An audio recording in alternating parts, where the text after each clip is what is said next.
दोस्तों, ये एक सच्ची कहानी है।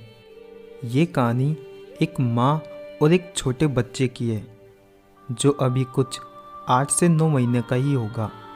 हाय दोस्तों, मेरा नाम है अजय और आपका स्वागत है हमारे इस यूट्यूब चैनल में। तो आइए शुरू करते हैं।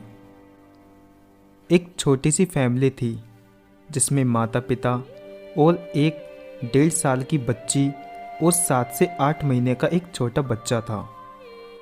वो एक किराए के एक छोटे से रूम में रहते थे। पति अक्सर बाहर रहते थे। एक हलवाई की दुकान पर 900 रुपये में महीने में जॉब करते थे। घर में अक्सर पैसों की बहुत कमी थी। माँ के पास अक्सर पैसे नहीं होते थे। एक बार उनका छोटा बच्चा बीमार होता है।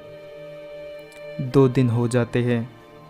उस समय पर ना तो कोई फ़ोन था और ना ही कोई इंटरनेट की सुविधा थी ताकि ये बात वो अपने पति को बता सके।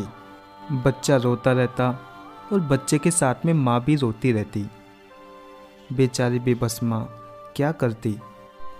ना तो उसके पास कोई पैसे थे और ना ही कोई गहने, ताकि गहनों को बेचकर वो अपने बच्चे का इलाज करा सके। वो अपने बच्चे को सीने से लगाकर इधर से उधर भटकने लगी। सोचा कि कहीं पर उसे आशा की कोई किरण मिल जाए, लेकिन वो गलत थी। ये पाखंडी दुनिया उस माँ के दर्द को कहाँ समझने वाले थे। बच्चा रोता रहता, माँ भी रोती रहती। बच्चे के ना तो कोई चाचा थे, ना ही कोई ताऊ जी थे, ना दादा थे, ना दादी थी। बच्चे की माता लोगों से पैसे मांगने जाती है, लेकिन कोई भी उन्हें पैसे नहीं देते हैं।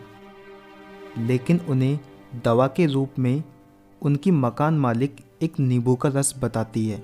माँ अपने बच्चे को लेकर एक नींबू के बाग में जाती है, जहाँ उसे करीब 100 से 150 पेड़ नींबू के दिखाई देते हैं।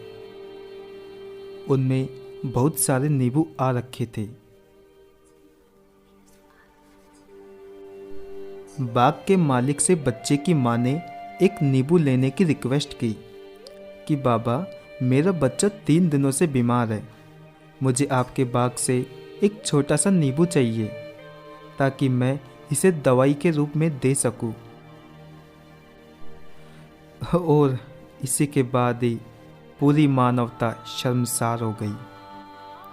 वो गालियाँ देता और वो उसे वहाँ से भगा देता, लेकिन माँ तो माँ ही थी।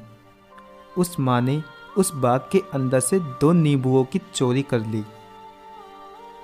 दोस्तों, अब आपको फैसला करना है कि वो क्या चोरी थी। क्या सच में इसे चोरी का नाम दिया जा सकता है? नीचे कमेंट सेक्शन में ज़रूर बताइए। एक बेबस माँ को अपने बच्चे की जान बचाने के लिए चोरी करनी पड़ी। अगर ऊपर वाला इसे चोरी का नाम देता है तो ये चोरी ही सही। मेरे भाई, यहाँ कोई किसी का नहीं है। उस माँ को बेबस और लाचार करके अगर तू संभल सके तो संभल जा। माँ वहाँ बैठ करके इतनी रोई बहुत ज़्यादा।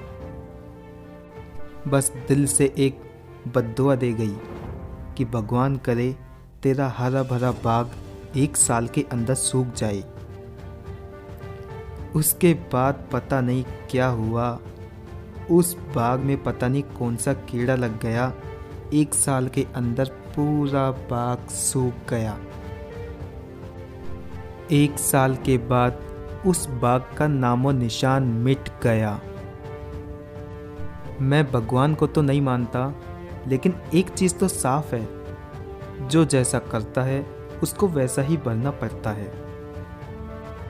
ऊपर वाले ने सभी को जीने का हक दिया है। हमें कोई हक नहीं होता कि हम किसी की ज़िंदगी खराब करें। उस माँ ने अपने बच्चे को दवा बनाकर पिलाई, लेकिन कुदरत का कहर तो देखिए। वो बच्चा ठीक तो हुआ, लेकिन न के बराबर। माँ उसको लेकर जगह जगह भटकती रही। देवी देवताओं के पास ले गई, देवों द्वारा बताए हुए टोने टोटके किए, शमशानों में ले गई, सब बेकार, कुछ फर्क नहीं पड़ा। फिर एक दिन उसके पति घर आते हैं और वो उस बच्चे को हॉस्पिटल ले जाते हैं। बच्चा 2 महीने हॉस्पिटल में एडमिट होने के बाद ठीक हो जाता है। लेकिन इससे एक बात तो साफ है कि यहाँ कोई किसी का नहीं है, ना प्यार से ना एहसान से।